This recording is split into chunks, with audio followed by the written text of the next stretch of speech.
รายการข่าวนครหลวงเวียงจันทน์รายการข่าวนครหลวงเวียงจันทน์สบายดีท่านผู้ฟังที่เคารพที่นี่สถานีวิทยุกระจายเสียงนครหลวงเวียงจันทน์รายการข่าวนครหลวงเวียงจันทน์ประจำวันจันทร์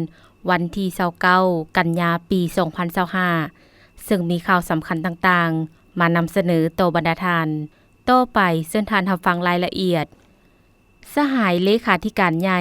เน้นองค์คณะพรรคนครหลวงเวียงจันทน์ปรับปรุงข้อโครงข้างและนำเอาทิศทางแผนการต่อหน้าไปพันขยายให้มีประสิทธิผลสูงเนื่องในโอกาสที่สหายทองรุนศรีสุฤทธิ์เลขาธิการใหญ่คณะบริหารงานศูนย์กลางพรรคประชาชนปฏิวัติลาว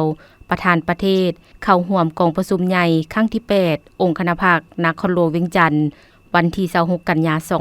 2025อยู่หอประชุมแห่งชาติสหายต่างหน้าให้ภาครัฐแสดงความสมเสยและตีราคาสูงต่อผลงานอันใหญ่หลวงที่คณะพรรคคณะนำนครหลวงเวียงจันทน์ญาติมาได้ในระยะ5ปีผ่านมาซึ่งแสดงถึงการนำพาชี้นำอันเข้มแข็งสุ่มใส่สติปัญญาเสิร์ชสู่ความรับผิดชอบความรู้ความสามารถและเหือแหงขององค์คณะพรรคนครหลวงเวียงจันทน์ก็คือชาวนครหลวงเวียงจันทน์พร้อมทางเรียกร้องให้คณะพรรคคณะนำนครหลวงเวียงจันทน์สืบต่อปรับปรุงก่อสร้างพรรคก่อสร้างรากฐานการเมืองให้เข้มแข็งรอบด้านเพื่อปฏิบัติ2หน้าที่ยุทธศาสตร์คือการปกปักรักษาและพัฒนาประเทศชาติก็คือพัฒนานครหลวงเวียงจันทน์ให้ก้าวขึ้นสู่จุดหมายสังคมนิยมอย่างบ่หวั่นไหวให้บรรดาสหายสืบโตด้านการเมืองแนวคิดให้ถือเอาการศึกษาอบรมการเมืองแนวคิดเป็นกกเฮ็ดให้เลิกเซิงกว่าเก่าทางเฮ็ดให้ถือกับเป้าหมายที่อยากแก้ไขด้วยหลายวิธีการและหลายมาตรการสังคมทั่วปวงชนเข้าร่วมในการจัดตั้งปฏิบัติแนวทางนโยบายของพรรคแผนพัฒนาและกฎหมายของรัฐอย่างเป็นขบวนการกว้างขวางกว่าเก่าพัฒนาเศรษฐกิจนครหลวงเวียงจันทน์ให้ขยายตัวอย่างต่อเนื่องเข้มแข็งและเป็นเอกราชเป็นเจ้าตนเองโครงประกอบเศรษฐกิจกสิกรรมอุตสาหกรรมและบริการขยายตัวอย่างกลมเกลียวและถูกทิศตามกลไกตลาดที่มีการรัดสมของรัฐและเวียกงานอื่นๆคณะพรรคสุดใหม่ต้องสืบโตนำภาษีนำการจัดตั้งพันขยายมติกองประชุมใหญ่ครั้งนี้ให้เป็นแผนงานโครงการและสร้างเป็นนิติกรรมละเอียดในการจัดตั้งปฏิบัติโดยเริ่มจากการเผยแพร่เสื่อมซึมในคณะบริหารงานพรรคลงไปถึงรากฐานพรรคแต่ละขั้นเพื่อสร้างความรับรู้เข้าใจเป็นเอกภาพกันทางด้านทัศนะและการกระทำตัวจริงเป็นเจ้าการจัดตั้งปฏิบัติมติกองประชุมใหญ่ครั้งนี้อย่างเป็นขบวนการแข็งแรงต่อเนื่องและมีประสิทธิผลหีบฮอนแบ่งเวียกแบ่งความรับผิดชอบภายในคณะบริหารงานพรรคคณะประจำพรรคให้ละเอียดจะแจ้งเฮ็ดให้นครหลวงเวียงจันทน์กลายเป็นนครน่าอยู่ยืนยงและทันสมัยตามคำขวัญที่ได้กำหนดออกยึดมั่นและปฏิบัติอย่างเข้มงวดหลักการระบบแบบแผนวิธีการนำพาของพรรคและมีความรับผิดชอบโดยกงต่อผลได้ผลเสียของเวียกงานที่ถูกมอบหมายเด็ดขาดแก้ไขการประพฤติแบบอัญญสิทธิ์สอลาดบังหลวงเสื่อมทาตขาดคุณสร้างได้ความเสื่อมมั่นจากมหาชนสืบโตตั้งหน้าฝึกฝนตนเองด้านคุณทาตการเมืองคุณสมบัติศีลธรรมปฏิบัติเป็นแบบอย่างนำหน้าด้านความจงรักภักดีและความซื่อสัตย์บริสุทธิ์ต่ออุดมการณ์ของพรรคและผลประโยชน์ของประเทศชาติมีความสามัคคีฮักแพงและมีความจริงใจต่อหมู่คณะและช่วยเหลือก่อสร้างหมู่คณะให้มีความเข้มแข็งดำรงชีวิตแบบปลอดภัยขาวสะอาดดุมันซื่อสัตย์ตั้งหน้าค้นคว้าหำเฮียนเพื่อยกระดับด้านต่างๆของตนให้สูงขึ้นอย่างบ่หยุดยั้งพร้อมทั้งกำหนดเขตพัฒนาอย่างจะแจ้งและมีนโยบายส่งเสริมการลงทุนเพื่อดึงดูดการลงทุนให้หลายขึ้นและต้องเข้าไปร่วมชี้นำร่วมกับภาคส่วนเกี่ยวข้องในนามเป็นเจ้าของที่ตั้งเพื่อแนะนำการให้บริการ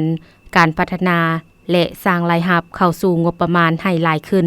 เป็นเจ้าการคุ้มครองและแก้ไขสถานที่รอแรมท ที่ละเมิดกฎหมายให้ได้อย่างขาดตัวและเป็นรูปธรรม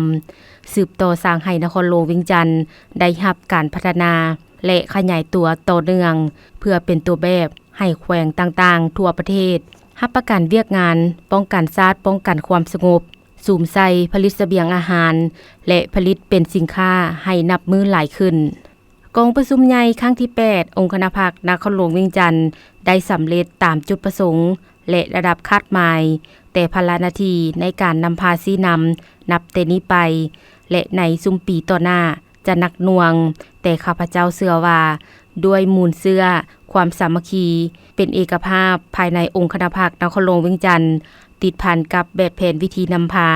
ตามหลักการรวมศูนย์ประชาธิปไตยของพรรคบรรดาสหายจะนำเอาเนื้อในจิตใจของมติกองประชุมครั้งนี้ไปจัดตั้งปฏิบัติอยากได้ผลงานและชัยชนะใหม่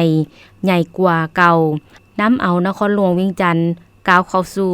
การเป็นเมืองน่าอยู่ยืนยงและทันสมัยเฮ็ดสำเร็จหน้าที่การเมืองอันมีเกียรติที่ภาครัฐและประชาชนมอบหมายให้อย่างสง่างามสร้างขบวนการก้าวสู่กองประชุมใหญ่ครั้งที่ 12 ของพรรคอย่างหนักแน่นกองประชุมใหญ่ครั้งที่ 8 ผู้แทนองค์คณะพรรคนครหลวงเวียงจันทน์อัดลงด้วยผลสำเร็จกองประชุมใหญ่ครั้งที่ 8 องค์คณะพรรคนครหลวงเวียงจันทน์อัดลงด้วยผลสำเร็จอย่างจบงามวันที่ 26 กันยายน 2025 อยู่หอประชุมแห่งชาติโดยเป็นประธานของสหายอนุภาพดุนาลมคณะเลขาธิการศูนย์กลางพรรคเลขาคณะบริหารงานพรรคนครหลวงเวียงจันทน์ประธานสภาประชาชนนครหลวงเวียงจันทน์เป็นเกียรติเข้าร่วมของสหายทองลุ้นศรีสุฤทธิ์เลขาธิการใหญ่คณะบริหารงานศูนย์กลางพรรคประชาชนปฏิวัติลาวประธานประเทศพร้อมด้วยสหายรองเลขาคณะบริหารงานพรรคนครหลวงเวียงจันทน์คณะประจำพรรคกรรมการพรรคสมาชิกพรรคสมบูรณ์373สหายซึ่งตัวแทนให้สมาชิกพรรคทั่วนครหลวงเวียงจันทน์26,641สหายและแขกถึกเชิญเข้าร่วมกองประชุมครั้งนี้ดำเนินมาเป็นเวลา2วันโดยผู้แทนกองประชุมได้พร้อมกันคุ้นคว้าและประกอบคำเห็นใส่ห่างบทรายงานการเมืองแผนพัฒนาเศรษฐกิจสังคมทั้ง2ภาคและบทสำรวจนำพารวมของคณะบริหารงานพรรคนครหลวงเวียงจันทน์สมัยที่ 7 พร้อมทั้งตีราคาด้านดีด้านอ่อนข้อคงข้างสาเหตุบทเรียนในการนำพาชี้นำการจัดตั้งปฏิบัติมติกองประชุมใหญ่สมัยที่ 7 ขององค์คณะพรรคนครหลวงเวียงจันทน์ระยะ5ปีผ่านมาพร้อมทั้งเป็นเอกสารรับรองเอาแผนการและคาดหมายสู่ชน5ปีต่อหน้า2026หา2030ซึ่งเนื้อในต้นโตคือ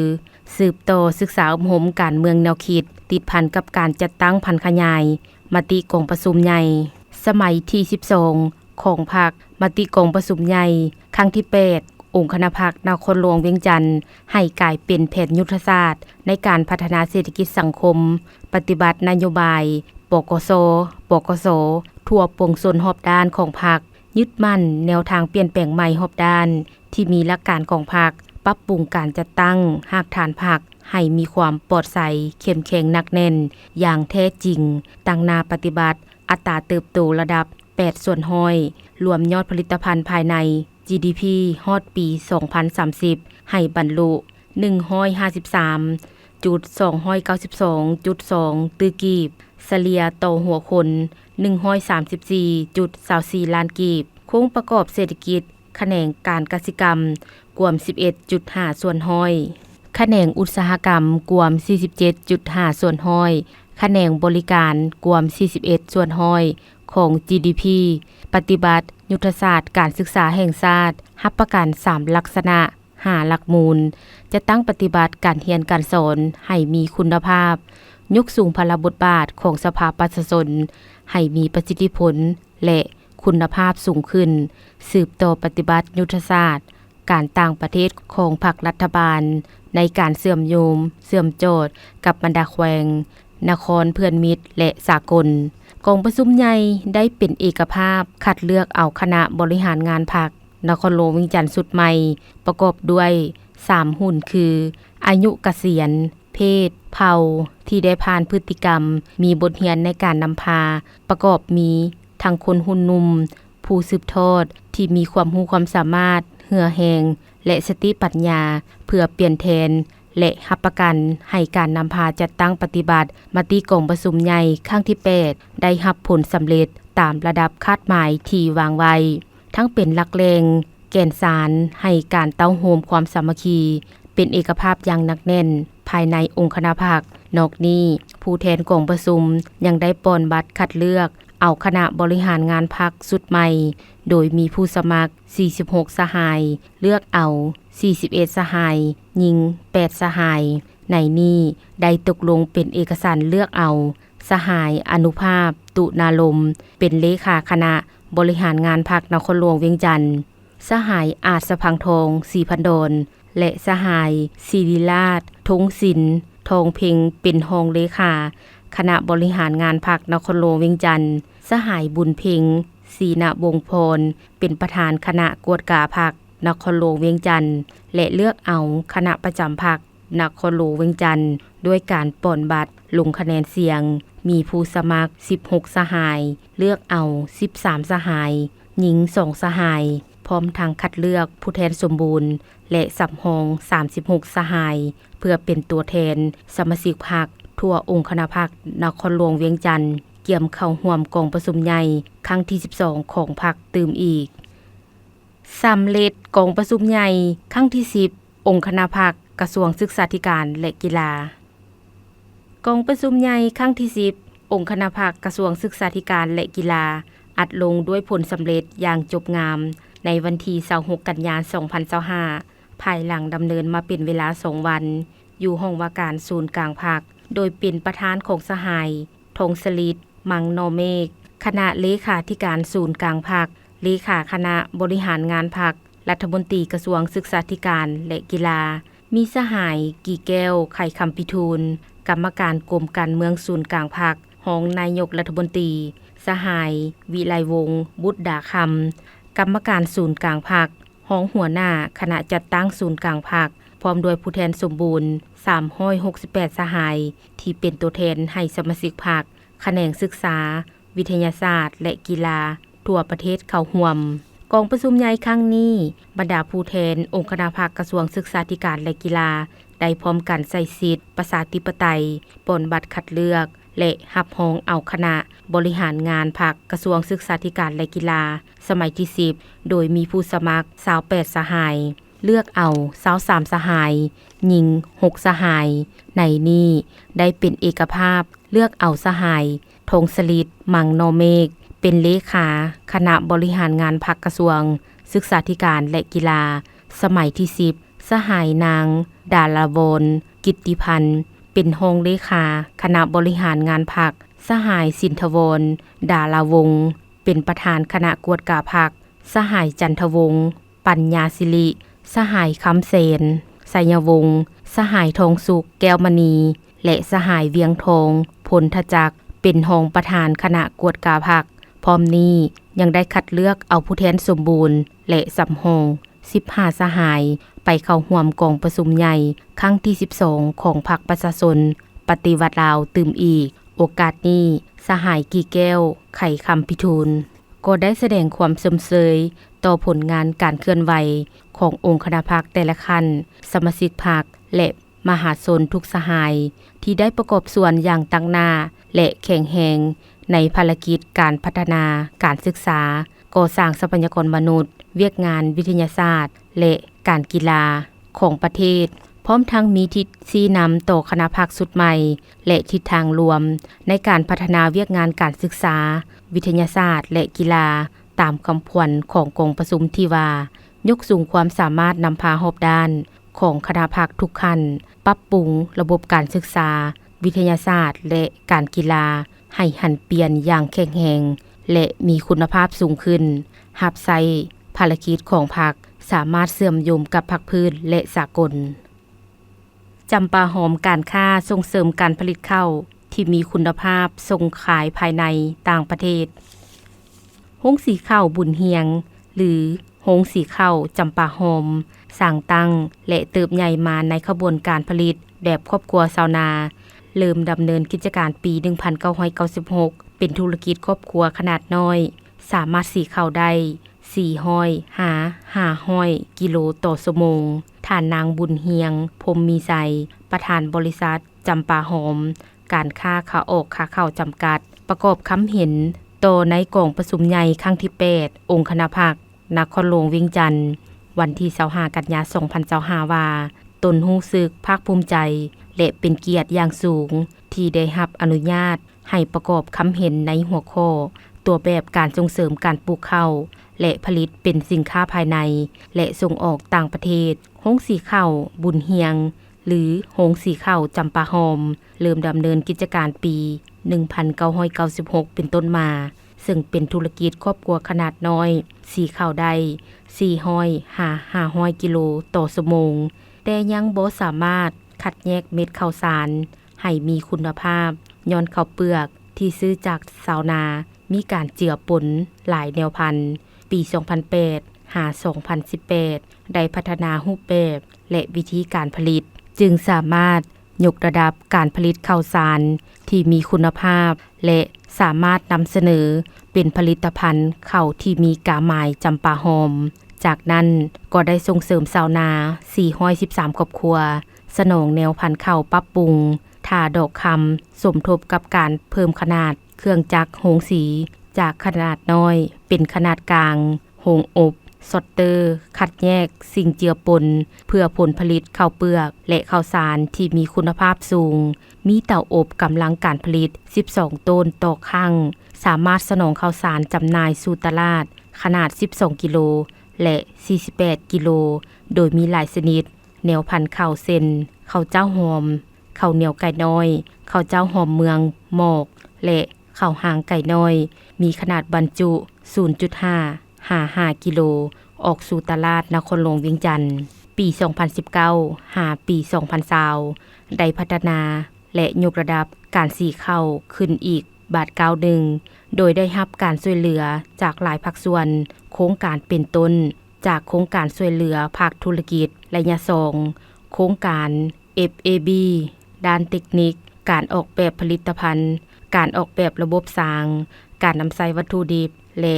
วางรากฐานระบบการเฮ็ดเวียกการออกแบบหุ้มห่อฝึกอบรม GMC และการวางแผนซึ่งได้รับทุน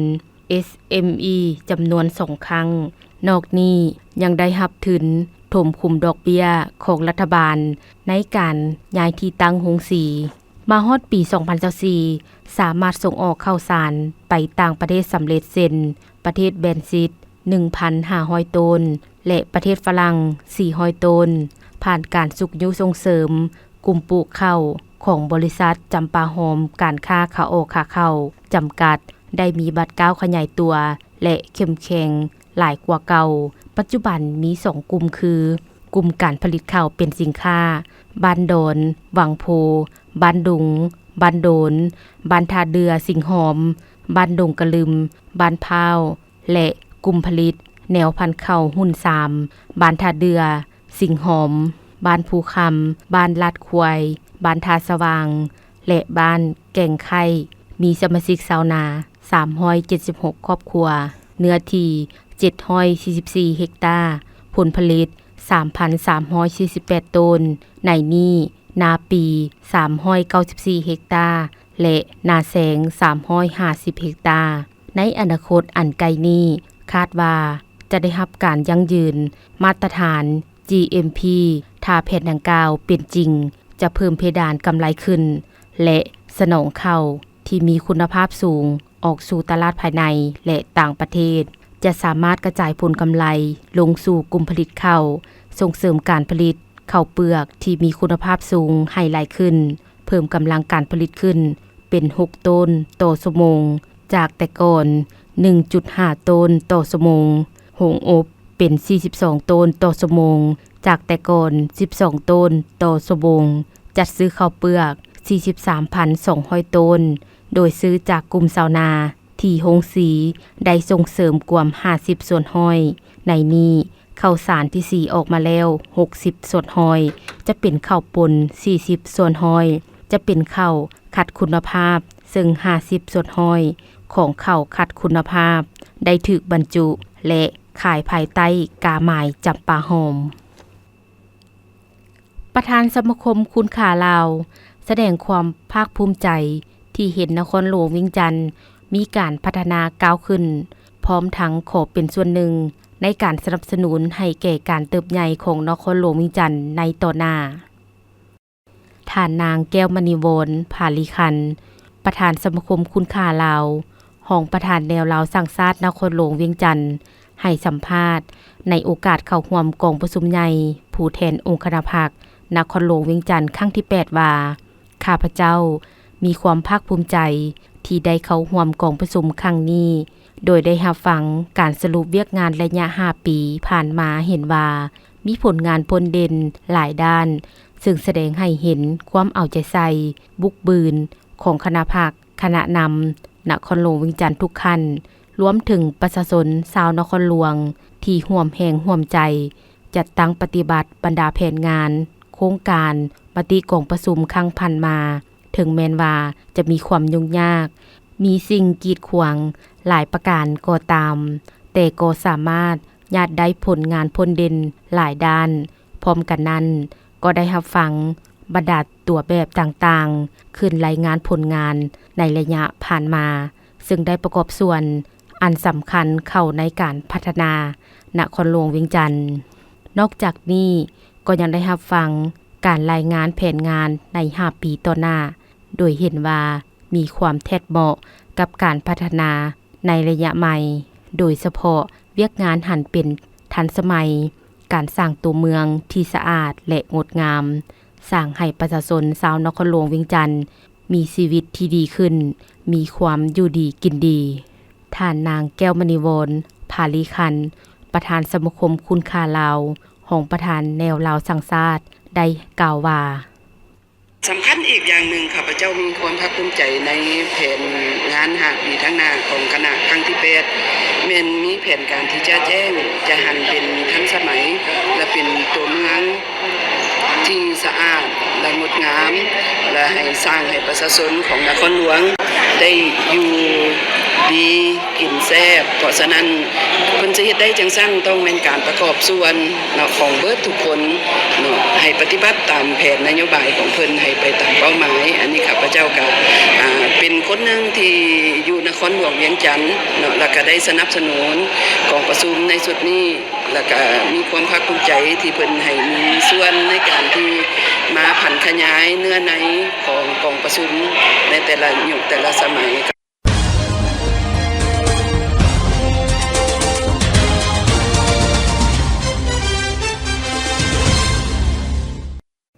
ต่อไปเส้นทางฟังข่าวต่างประเทศสภาแห่งชาติเวียดนามดำเนินกองประชุมใหญ่องค์คณะภาคครั้งที่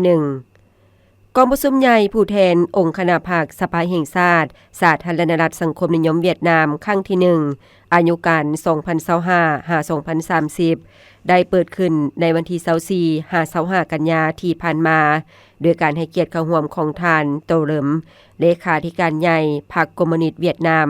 ท่านฟามิงจิงนายกรัฐมนตรีเข้าร่วมกองประชุมดังกล่าวภายใต้หัวข้อสร้างองค์คณะพรรคให้ปลอดใสมั่นคงเข้มแข็งอย่างรอบด้านการนำสภาแห่งชาติเปลี่ยนแปลงใหม่อย่างเข้มแข็งยกสูงคุณภาพประสิทธิผลการเคลื่อนไหวก้าวเข้าสู่สังกัดพัฒนาอย่างวัฒนาถาวรศิวิไลมีความผาสุกของชาติอย่างมั่นคงกล่าวคำเห็นซี่นำกองประชุมใหญ่ท่านโตเหลิมเลขาธิการใหญ่คณะบริหารงานศูนย์กลางพรรคคอมมิวนิสต์เวียดนามกล่าวว่าเวียดนามพร้อมก้าวเข้าสู่ระยะพัฒนาใหม่ด้วย3เป้าหมาย100ปีวางออกความมีข้องสูงหน้าที่อันใหญ่หลวงต่อเวียกการของสภาแห่งชาติพิเศษแม่นหน้าที่สร้างระบอบระเบียบการให้สมบูรณ์แบบท่านเลขาธิการใหญ่เจาะจิ้มบรรดาความเกี่ยวข้องการกำหนดทิศเวียกการจุดสุมเพื่อให้กองประชุมใหญ่ปรึกษาหารือหาวิธีแก้ไขสร้างให้สมบูรณ์แบบเพื่อเป็นเอกภาพการปฏิบัติในระยะที่จะมาถึงท่านตัวเหลิมเลขาธิการใหญ่กล่าวว่าดำรัสแต่ละฉบับบ่เพียงแต่เป็นนิติกรรมเท่านั้น หากยังเป็นการเต้าห่มของภูมิปัญญาแนวคิดความมุ่งหวังของประชาชนอีกด้วยสมาชิกสภาแห่งชาติบ่เพียงแต่แม่นผู้สร้างกฎหมายผู้ติดตามกฎกาหรือออกคำตัดสินเท่านั้นหากก่อนอื่นหมดแม่นเป็นผู้ตั้งหน้าของผู้มีสิทธิ์เลือกตั้งผู้ตั้งหน้าที่จงหักภักดีให้เสียงเว้าความคาดหวังสิทธิผลประโยชน์อันชอบธรรมของผู้มีสิทธิ์เลือกตั้งและของทั้งชาติอีกด้วยสมาชิกสภาแห่งชาติแต่ละคนแม่นขัวเสื่อมต่อที่มีความไว้เนื้อเสื่อใจนำนโยบายที่ถูกต้องของสภาแห่งชาติกลับคืนเข้าสู่ชีวิตประกอบส่วนยกสูงการดำรงชีวิตในทุกด้านให้ประชาชนเกี่ยวกับการกำหนดทิศเบี้ยการจุดสุมฐานเลขาธิการใหญ่เสนอให้สืบต่อเปลี่ยนแปลงใหม่จินตนาการสุ่มใส่ซี่นำสภาแห่งชาติปฏิบัติ3นาทีสำคัญเป็นต้นสร้างกฎหมายการติดตามกวดกาสูงสุดตกลงบรรดาปัญหาสำคัญของประเทศชาติข่าวพยากรณ์อากาศแจ้งเตือนภัยพายุไต้ฝุ่นบัวลอยหัวที่20ประจำปี 2025ได้เคลื่อนที่เข้ามาทางภาคกลางของสาธารณรัฐสังคมนิยมเวียดนามและได้อ่อนกำลังลงกลายเป็นพายุหมุนเขตฮ้อนพายุหัวนี้จะสืบต่อเคลื่อนเข้าภาคกลางและภาคเหนือของประเทศลาวในระยะวันที่29 30 กันยายน 2025ซึ่งจะเคลื่อนที่ผ่านแขวงบริคำไซเสียงขวางไซสมบุญหลวงพระบางอุดมไซบ่อแก้วและหลวงน้ำทา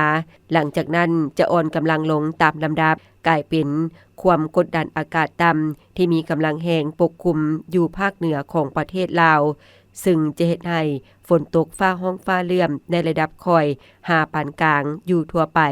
และจะมีฝนตกหนักหาหนักหลายพร้อมมีลมพัดแรงอยู่บางท้องถิ่นในแต่ละภาคดังนั้นจึงแจ้งเตือนถึงประชาชนบรรดาเผ่าองค์การปกครองท้องถิ่นและองค์การจะตั้งทุกภาคส่วนในแต่ละภาครวมทั้งนครหลวงเวียงจันทน์จงมีสติระมัดระวังและเกี่ยมรับมือต่อสภาพลมพัดแรงฝนตกหนักติดต่อกันหลายวันที่จะเฮ็ดให้มีดินเจือนน้ำท่วมสูน้ำท่วมยึงและน้ำท่วมอังในตัวเมืองขอให้ติดตามข่าวพยากรณ์อากาศจากกรมอุตุนิยมและอุทกศาสตร์อย่างต่อเนื่อง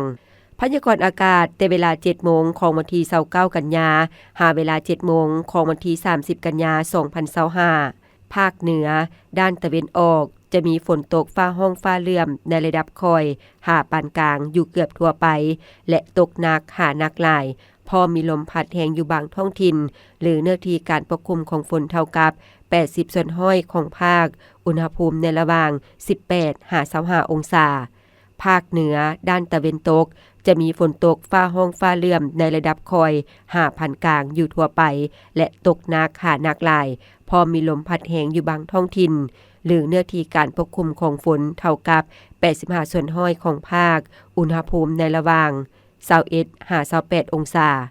นครหลวงเวียงจันทน์จะมีฝนตกฟ้าห้องฟ้าเลื่อมในระดับค่อยหาปานกลางและจะตกหนักหาหนักหลายอยู่บางบริเวณพอมีลมพัดแรงเป็นบางโอกาสหรือเนื้อที่การปกคลุมของฝนเท่ากับ75ส่วนห้อยอุณหภูมิในระหว่าง24-30องศาภาคกลางจะมีฝนตกหนักฟ้าห้องฟ้าเลื่อมในระดับค่อยหาปานกลางอยู่ทั่วไปและจะมีฝนตกหนักหาตกหนักหลายอยู่บางท้องถิ่นพอมีลมพัดแรงอยู่เกือบทั่วไปหรือเนื้อที่การปกคลุมของฝนเท่ากับ85ส่วนห้อยของภาคอุณหภูมิในระหว่าง22-30องศาแขวงไซสมบุญจะมีฝนตกฟ้าห้องฟ้าเลื่อมในระดับค่อยหาปานกลางอยู่ทั่วไปและตกหนักหาหนักหลายอยู่บางบริเวณพอมีลมพัดแรงอยู่เกือบทั่วไปหรือเนื้อที่การปกคลุมของฝนเท่ากับ90ส่วนห้อยอุณหภูมิในระหว่าง17-28องศาภาคใต้จะมีฝนตกฟ้าห้องฟ้าเลื่อมในระดับค่อยหาปานกลางอยู่ทั่วไปและจะมีฝนตกหนักพอมีลมพัดแรงอยู่บางท้องถิ่นหรือเนื้อที่การปกคลุมของฝนเท่ากับ70ส่วนห้อยของภาคอุณหภูมิในระหว่าง22-30องศาสำหรับเขตภูเพียงบริเวณอากาศเย็นพร้อมจะมีฝนตกฟ้าห้องฟ้าเลื่อมในระดับค่อยหาปานกลางและตกหนักหาหนักหลายอยู่บางบริเวณและมีลมพัดแรงเป็นบางโอกาสหรือเนื้อที่การปกคลุมของฝนเท่ากับ70ส่วนห้อยอุณหภูมิในระหว่าง14-24องศา ท่านผู้ฟังที่เคารพ รายการข่าวนครหลวงเวียงจันทน์สำหรับภาคนี้ได้เสียงสุดลงเพียงเท่านี้แสงคำจันทวงศ์พร้อมด้วยเพชรสมรดวงวิไลอ่านสบายดี